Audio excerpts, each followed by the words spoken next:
Israel is vowing to step up operations against the militant group Hezbollah in Syria and Lebanon. The country's defense minister saying that Israel will actively pursue the Islamist organization wherever it operates. The two sides have traded fire since the start of the war in Gaza. Strikes on Friday targeted Hezbollah facilities in northern Syria, and Israel's military says that it killed a senior commander in Lebanon. Footage from the Israeli military showing the fatal drone strike in the area of Bazuria in Lebanon. It said Ali Abed al-Hassan Naim was a deputy commander of Hezbollah's rocket and missiles unit and responsible for conducting attacks against Israeli civilians. Israel's defense minister Yoav Gallant said the army was changing its approach and warned it would not hesitate to act further afield. We're actually turning from defending to pursuing Hezbollah. We will reach any place that Hezbollah is operating. That goes for Beirut, Baalbek, Tyre, Sidon, Nabatea, across the area. And it's true also for far more places, such as Damascus and what's going on in Homs and Hama. In any place we need to operate, we will act. Earlier strikes in northwestern Syria targeted rocket depots belonging to the Iranian-backed militant group near the northwestern city of Aleppo. According to the UK-based monitoring group Syrian Observatory for Human Rights, a large number of Syrian soldiers were also among those killed. Dozens of civilians were also injured. Across the border, residents in the northern Israeli town of Shlomi cleaned up debris around their houses after the area was hit by multiple rockets on Thursday. Since Hamas's terror attack on October 7th, Israel and Hezbollah have been trading fire across Lebanon's southern border as Hezbollah shows its support for Hamas. Both groups are considered terrorist organizations by multiple countries. Well, for more now, I'm joined by DW's Beirut studio chief, Mohammed Shreita. Mohammed, good to see you. Let's talk about the claims of this Hezbollah commander being killed. If it's true, is this a game changer between Hezbollah and Israel?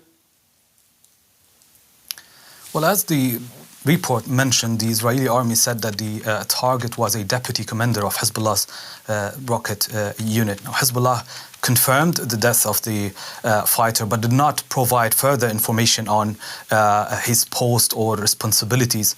Now, if we look further into the way that Hezbollah warned the fighter, it does not give an impression that he was among the top leadership per se. Hezbollah's field commander, Wissam al-Tawi, remains the highest rank personality killed by Israel on January 8th.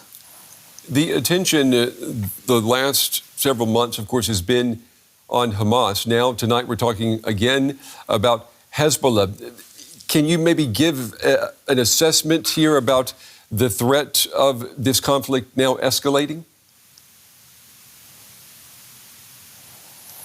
Yeah, well, this has been the question on what is next on this front. This is the biggest question since the clashes started between Hezbollah and the Israeli army on August 8. This question remains really unanswered. And on this front has been witnessing a variable pace of tension, if we could say so. Sometimes it really goes high and seems to be on the edge of a blow-up. But then again, it cools down and seems to be back to the acknowledged rules of engagement between both parties. But there's no doubt that a miscalculation could slip into a large-scale war. Now, we've been hearing Israeli officials warning from this scenario, while Hezbollah, in fact, is still saying that it does not want to drag Lebanon and the whole region into a large-scale war, and that its actions on this front is only in support of Gaza. It's also worth mentioning that Western powers, specifically the Americans and Europeans, are putting so much pressure on Lebanon and Israel to avoid the war and rather try to find a diplomatic solution. And could you give us the temperature there inside Lebanon? Is there public support at all for an escalation of this conflict?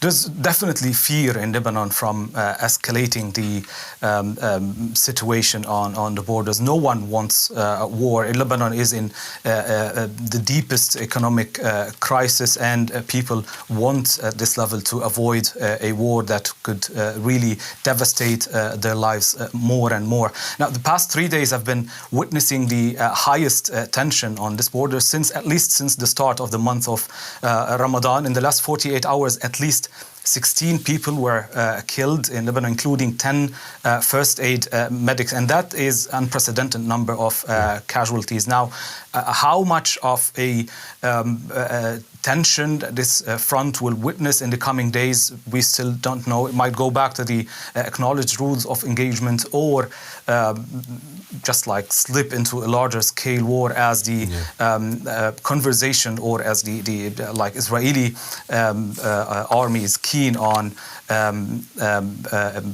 like further going into the operation in Rafah. Yeah, the volatility, it continues, that is for sure. DW's Beirut Bureau Chief, Mohammed Schrater. Mohammed, we appreciate your reporting tonight. Thank you.